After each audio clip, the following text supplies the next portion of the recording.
So, hello everyone, I'm Shivani Sanjay, and today I have Mr. Nikhil Agarwal joining us. Hello, Mr. Nikhil. So, Uh, as Glad today, to be here. how has your life been, from a student to now being a sommelier? Sure. So I look. I come from a family that loves to eat and drink. We've been as a family. That's one of the things that we bonded over as when I was much older. I also traveled a lot. So I didn't go to hotel management schools or anything like that. I I traveled the world when I was 19. I really enjoyed wines and beers and food from all over the world. And it just so happened that I started working for Sula Vineyards when I was 2021. And that's when I was sort of not, I mean, I'd already been drinking a lot of wine by then. I probably shouldn't be saying this on camera, uh, but I'd already been exposed to wine and spirits and all that stuff.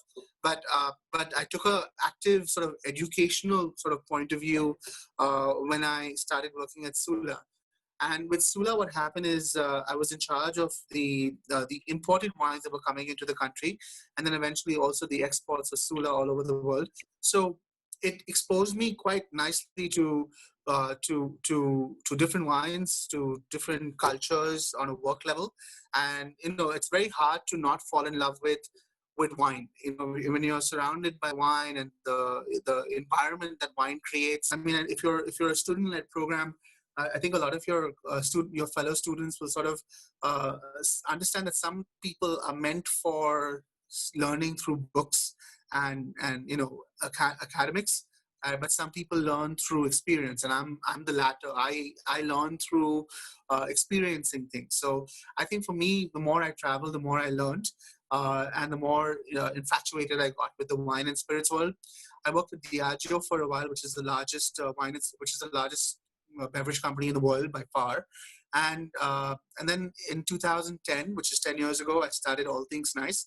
And All Things Nice is now uh, very much into various things, wine and spirits being one of them, but luxury being a big part of it. And also we do now financial products. So we're not a traditional, we're not a wine and spirits company. We are we basically cater to people that are ultra wealthy, and we cater to them in their, of course, their wine, spirits, and sort of experience sort of requirements. So we do a lot of Michelin chefs that we bring down to India. We bring to India chefs from all over the world. We do real estate, which is a big part of our revenue stream. We do portfolio management services, which is investing in the equity market. So these are things that you probably wouldn't know, and you probably look at us from a wine and spirits angle.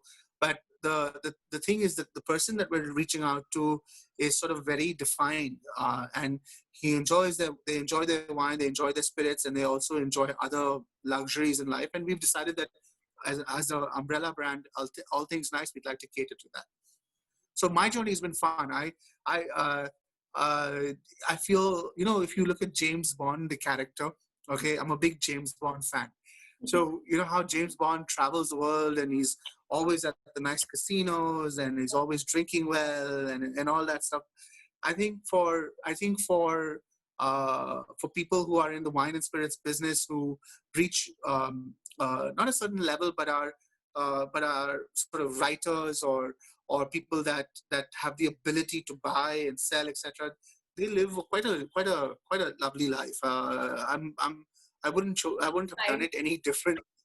It's a great life. I mean, if you're going to be a sommelier with the intention to work in a hotel or a restaurant, which is what a traditional sommelier would be, you have to be mindful that there is very limited capacity for money there, right? So you have to think bigger than that. Actually, Are a you chef. talking about, I'm sorry to cut you off here, but are you talking about India or are you talking about abroad as well? Like internationally, are you talking about, or in India, there is a less scope money wise?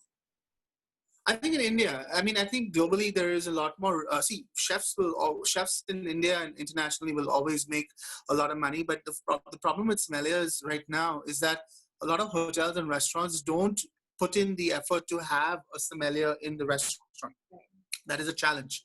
right? They should. Internationally, it's done, but in India, we're still waking up to it.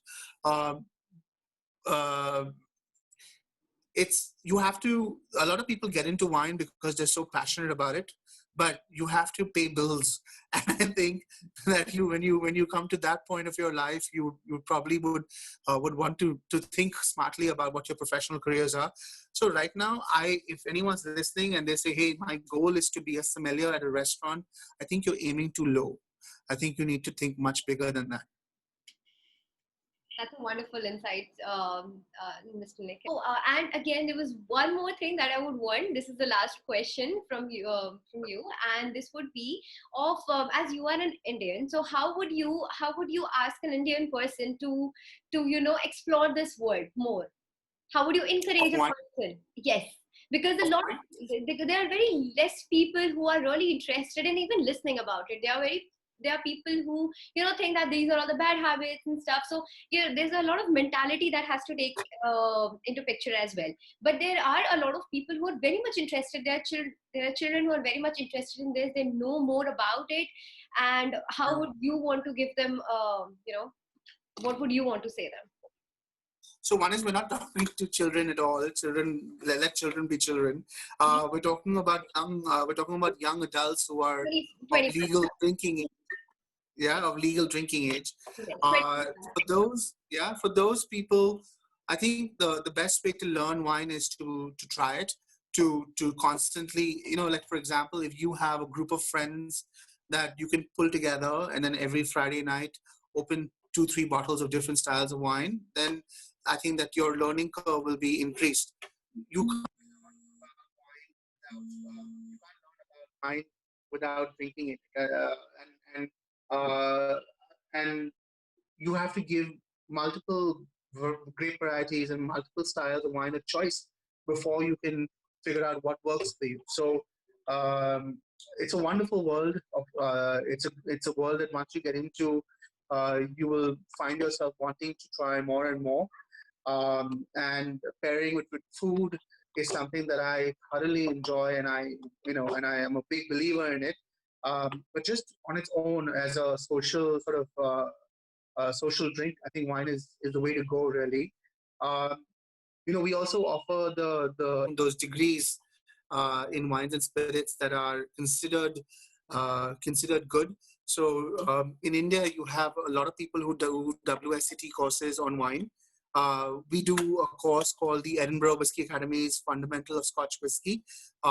This is a course on Scotch whisky, and I would highly recommend that you take it, because spirits in India or whiskey in India is hugely popular, and it's always going to help your resume. And also provide the procedure of how to apply this. Well, they just need to get in touch with us. They can call us on 98206-9883 or email us at info@allthingsnice.in, and then the courses are happening.